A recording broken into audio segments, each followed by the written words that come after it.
Bonjour et bienvenue sur BitCongo. Je suis encore content de vous voir. Aujourd'hui, nous allons parler du troisième sous-point de notre deuxième point, qui est le dernier point. Nous allons parler sur les marchés dérivés. Alors, avant de continuer, j'aimerais faire un récapitulatif aussi sur les sujets que nous avons abordés avant cette vidéo. Alors, c'était le trading sur marge. Ce que vous devez savoir aussi, le trading sur marge, en d'autres termes, et sur Binance, on appelle ça le trading futur. On appelle ça le trading futur, que ça ne vous complique pas, marge, que ça ne vous complique pas. Donc, on appelle ça aussi le trading futur. Alors là, on passe pour les sujets d'aujourd'hui. On va parler des marchés dérivés. Alors, les marchés dérivés, les instruments dérivés peuvent se présenter sous de nombreuses formes. Avoir différentes méthodes de livraison, des règlements, des actifs. Les instruments financiers sont très complexes. Les instruments financiers, plutôt les instruments dérivés, sont des actifs financiers dont la valeur dépend de notre actif ou d'un ensemble d'actifs.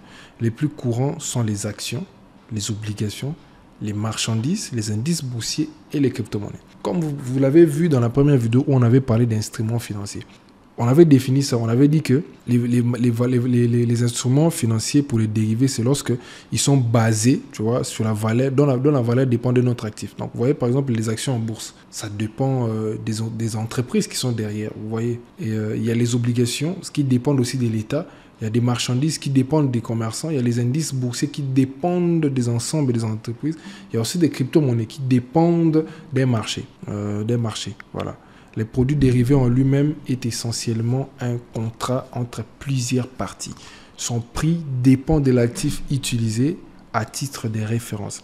Les contrats à terme, les options sur les contrats et le swap font partie des produits dérivés le plus courant. Certaines estimations indiquent que les marchés dérivés sont l'un des plus gros marchés qui existent parce que les marchés des actions aux États-Unis, les obligations, c'est vraiment les indices boursiers sont vraiment des marchés où des entreprises, tu vois, il y a des entreprises qui ont 10 000 milliards de dollars comme Apple, 3 000 milliards de dollars. Donc ça dit que ce sont des grosses boîtes. C'est normal que les marchés dérivés soient l'un des plus gros marchés qui existent. Alors, des produits dérivés peuvent être théoriquement créés à partir de n'importe quel produit financier, même à partir d'autres produits dérivés. Les marchés dérivés semblent être un château de cartes sur le point de tomber. Certains analystes estiment qu'ils ont joué un rôle majeur dans la crise financière de 2008.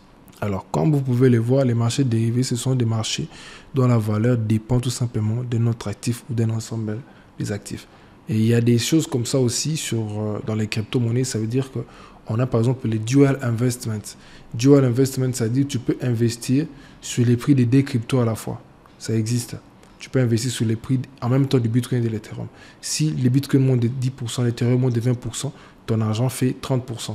Donc c'est possible. Et ça, c'est un marché dérivé. C'est-à-dire que c'est un marché qui vient des marchés traditionnels. Pour ceux qui ont fait les mathématiques, ils comprennent ce que je veux dire. Une dérivée d'une fonction, par exemple, c'est comme je peux dire, c'est les produits finis d'une fonction qui était à la base complexe. Donc voilà, et il n'y a pas trop d'explications à donner à ça parce que ce n'est pas ce que j'aimerais vraiment qu'on fasse dans cette formation. Ce que j'aimerais qu'on fasse dans cette formation, c'est plutôt les marchés des spots et les trading sur marge qui est les trading futurs. C'est ce qui peut vous aider à engendrer des bénéfices quotidiennement. Comme vous l'avez vu pendant qu'on était en train de lire les textes, les marchés dérivés sont très complexes. Dans les crypto-monnaies, on parle aussi des options.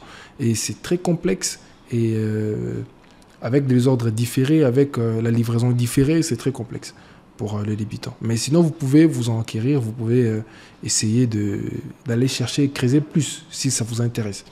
Alors, merci et nous venons de terminer avec la deuxième partie. Nous allons maintenant entamer la troisième partie dans les prochaines vidéos. Merci et ciao, à la prochaine.